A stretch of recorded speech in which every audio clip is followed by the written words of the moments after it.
Good morning. This is John from the Springs Mennonite Church. It's good to be with you today. Here, another week starts. And this week, I want to talk about God hearing our prayers, God listening. You know, I don't know about you, but sometimes, and I've heard others say the same thing, you just wonder, is God really out there? Is he really paying attention? You know, as someone once said, it's as though my prayers bounce off of the ceiling back onto my head. Well, the illustration looks pretty good. In other words, does anything work? Does it really happen? Does it make any difference at all to talk to God? Well, that's what I talk about this week. And this morning, I'm going to start out with a psalm, Psalm 34, and verses 4 to 6. And here's what David says: I prayed to the Lord, and he answered me. He freed me from all my fears.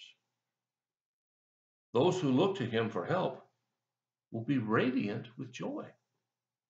No shadow of shame will darken their faces. In my desperation, I prayed, and the Lord listened. He saved me from all my troubles. Now, when we think about David, he was a great man of God, but he was also a tormented man of God. He did a lot of things that God didn't approve of. He was not your poster boy of Christianity or poster boy of God's hero. He was human being, just like you and me.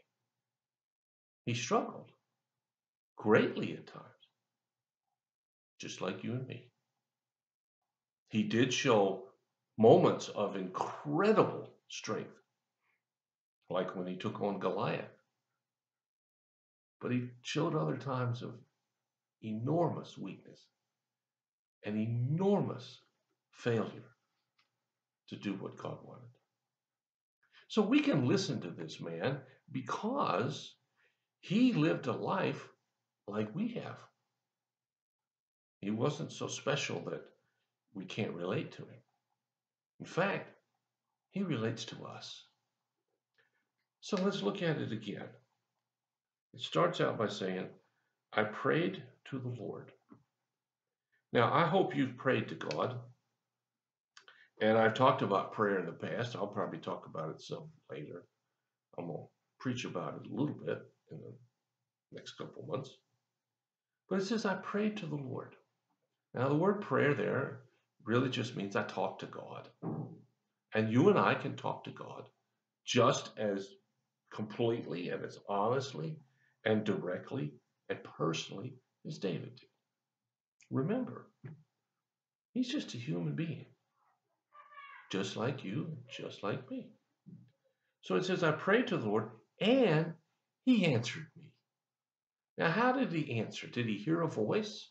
Well, maybe. Did a circumstance change, and that's how he decided God heard him? Maybe. Did God speak to his heart, as some people say, and he just knew inside this was God? I don't know what he meant here. But I do know that he answers us. And how he answers us can vary from person to person, time to time, circumstance to circumstance. But it says here, he answered me. And what did he do when he answered me? It doesn't say that he did what I asked him to do. David never ever says, God, you did what I asked. No, what he says here is, the Lord answered me. He freed me from all my fears.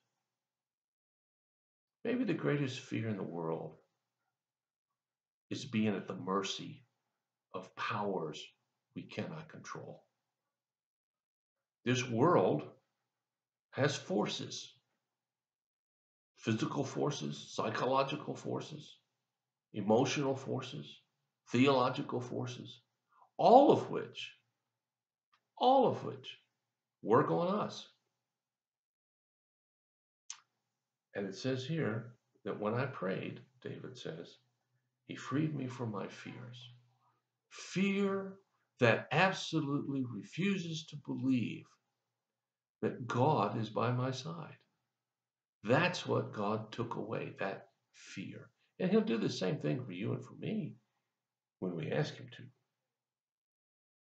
So then he goes on to say that those who look to him for help will be radiant with joy. When we look to God, we can experience the joy of knowing that he listens, that he's there.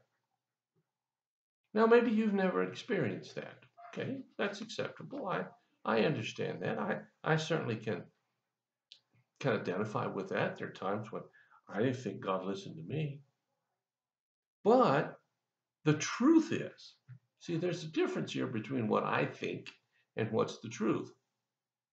You know, I'm like the statements about older folks who look in the mirror and they see an older person, but they know there's a young person actually inside.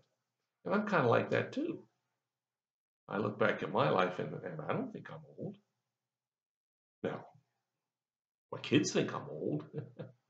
My grandkids think I'm old.